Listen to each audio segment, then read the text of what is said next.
So I've known Jeff for almost 20 years. When we first met, you had just finished a project with Kobe Bryant. Mm-hmm. A few years after the Dunks were released, you had a Critics Pick, retail store, Read Space, sought after clothing brand.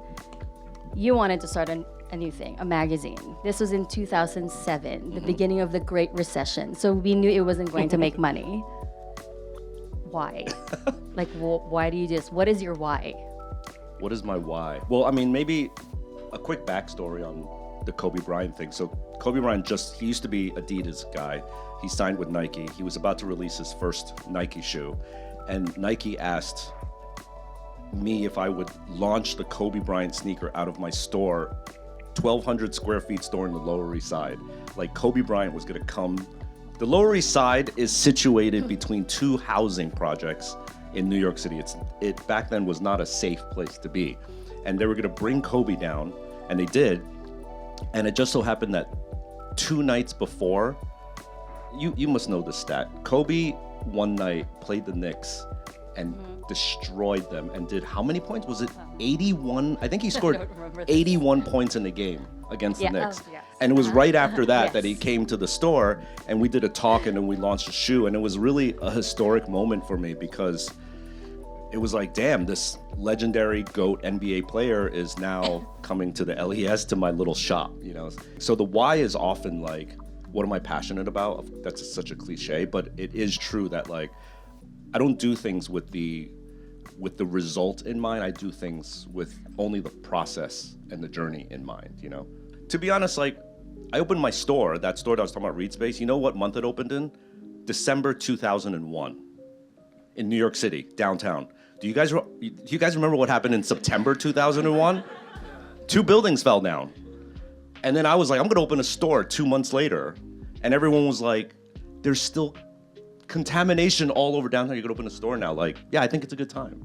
And then when you mentioned the magazine, 2007, what is it called? The Great Recession. I didn't even know that. Didn't even know we were having a crisis. So I guess that's the follow-up. Like, how do you validate an idea? Something that you're so excited about, but then is it commercially viable? Is there a step that you take, or do you just, fuck it, I'm going with it? I don't even think that far. So the pattern that I have recently recognized is that things that I absolutely love and I'm passionate about, and I don't want this to happen, it turns into work. I mean, work meaning revenue generation, not clocking in, clocking out work, right? So a good example is this weekend was F1 recently, right? And I fell in love with F1, as a lot of people did after the Netflix show came out, which was like 5 years ago, right? So I got really into F1, started going to races, started just like doing this journey of like deep diving into what F1 is all about. And then before you know it, I'm having meetings with F1 and then meetings with constructors and meetings with drivers and then meetings with equipment companies and everything like that. And there's a moment where it goes from passion and hobby to vocation. And it's like, whoa, this is really cool. Like, oh my God, I've taken this thing, right, that I love. And it's like, I'm able to make some sort of like coin out of it. But then quickly for me, I'm like, I guess because it's happened multiple cycles now, there's a deep sigh of like, fuck, here we go again. Where like I've turned a thing that I love, whether it's print or music or racing or whatever, or streetwear or sneakers, into work. The fact of the matter is that like once it becomes real work, then as you guys know, there's a baggage and grind attached to that. You have to start hiring people, renting places, renting desks, buying office equipment, getting insurance, paying taxes, yada, yada, yada. And when all of that stuff starts to spiral and attach to your passion, inevitably your passion starts to diminish. And then I think the key maybe for me is like find the new passion while maintaining this thing and watering this plant while trying to find the next thing. Okay, let's move on to creative economy in Southeast Asia, now that you're here. Yeah. She's like, oh, the hard questions now. No, this is the exciting part. Okay, so I think a lot of people still think, like the best creative work comes out of America. New York. See, New York. What excites you the most about being here in APAC, in Southeast Asia? Like, why did you decide, apart from, yes, Saya is awesome, why did you decide to launch Rad in APAC?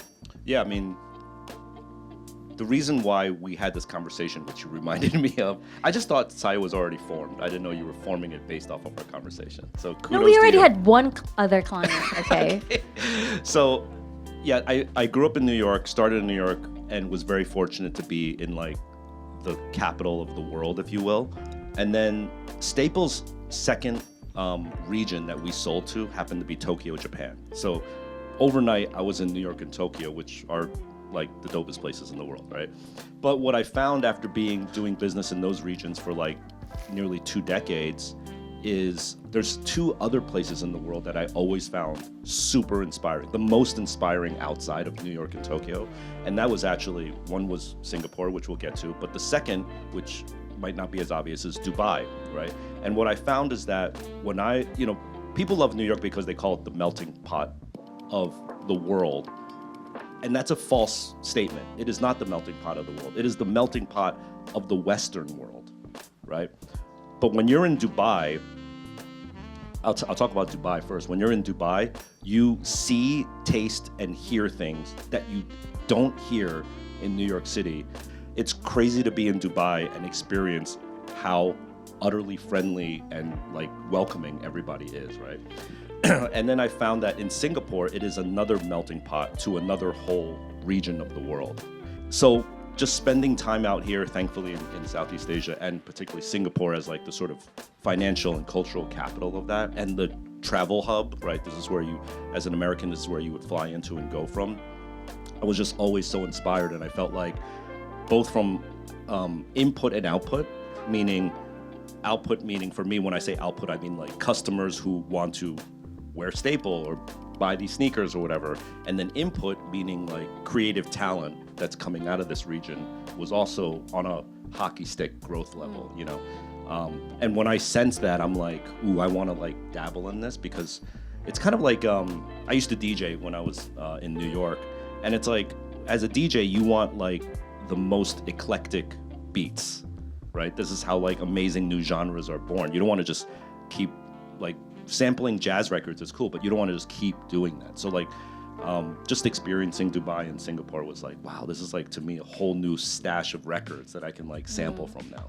So you've built an incredible legacy. Wow, it sounds like you're getting this to is the the end. retirement speech. Yes, but legacy can be tricky. Do you feel any pressure to preserve it? And how do you want to be remembered? I try not to think about my legacy at all.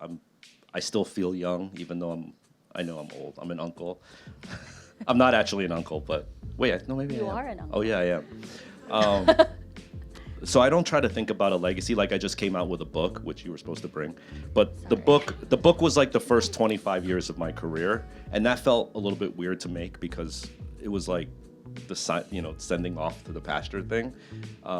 So I try not to think too much about legacy. I actually don't. Like the project that I'm working on now, I don't try to think of it as like, what did it come off of, you know? I have a lot of musician friends that when they make a new album, they think about the previous album and what this new album feels like coming off of that. I sort of don't work that way. Everything is like very siloed for me, and I just do it individually. I think that also helps with the staying relevant part, because if you keep making stuff that's tethered to the previous thing, you could argue that it's tethered to the first thing, right? But if you sort of are like, I'm just gonna essentially throw away the old thing and start fresh, it sort of forces you to innovate in a way, you know? So legacy, don't care much about, and I also don't really care about what I'm remembered for. I mean, I don't know. If I wasn't doing this, I often say that I would be a teacher. I would just be like... You were a teacher. I was a teacher, yes. He's a college dropout, but he taught at Columbia. Columbia University, yeah. I taught in a master's program. I love teaching. I think actually fashion and footwear and staple, all the things that I do, I am teaching. I'm just not using a textbook. I'm using a t-shirt, which I think to young people, is just more, it resonates with them more. So you can actually pass the intel through smoother. It's like making the medicine go down better. I used to like, yeah, I mentioned I used to DJ, and I used to listen to a lot of this group called Wu-Tang Clan.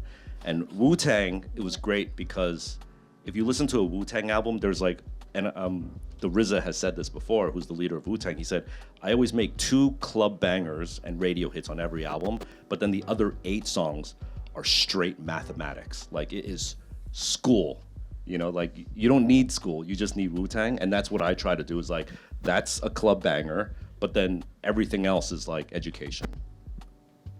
Being a creative at your level, and you've been doing this again for 3 decades, must be.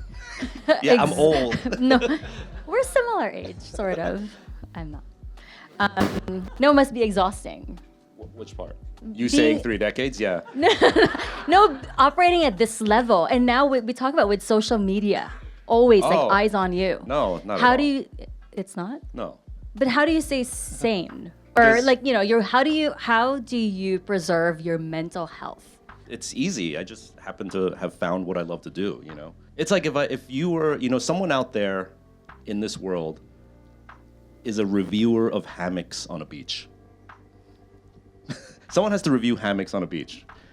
And if you ask that person, aren't you tired of your job? Every day you have to lay on a hammock on a beautiful beach and write a review about it. Like, they'd be like, no, I kind of love doing this. It's awesome, right? So that design, art, creation, sneakers, fashion, communications, branding, I love it. So like, even here's a good indicator of whether you're doing the right thing and actually doing what you love to do. If someone took the paycheck away, would you keep doing some iteration of that thing? That's probably your true love, right? So that is easy for me. I never get writer's block. I never run out of ideas. I'm always just absorbing the world. And then what was the second part you said? Mental health. Oh, mental health. This is a new one for me. Mental health? Yeah. I mean, I Yes. recently started seeing a therapist and like just trying to find that balance, because I think when you work, when the double-edged sword of doing what you love is that you actually never turn off. There is no 40 hours a week. There's no pay time off and no holiday, right? You're just constantly on. Like I'll be at a resort on vacation, ordering food from a restaurant, and I'm actually looking at the kerning of their typeface. I'm like, that could be, the spacing could be a little bit, why did they use this color combo? Like, I'm constantly just looking, and my wife is like, stop looking at the font of the menu and just order what you want. But I'm judging them on their typography. So yeah, the work-life balance thing and the mental health has been a huge new improvement for me, I guess. And you even said like 5 years ago, you said I look like shit. Shittier than I do now. Yes, I did say that. And I look improved now. So like it's helping with the well-being overall, and just having a balance of like taking care of yourself. You know, the idea that your actual body is a vessel for all of your ideas, and if that vessel breaks down, then it doesn't matter how many great ideas you have, right? Thank you.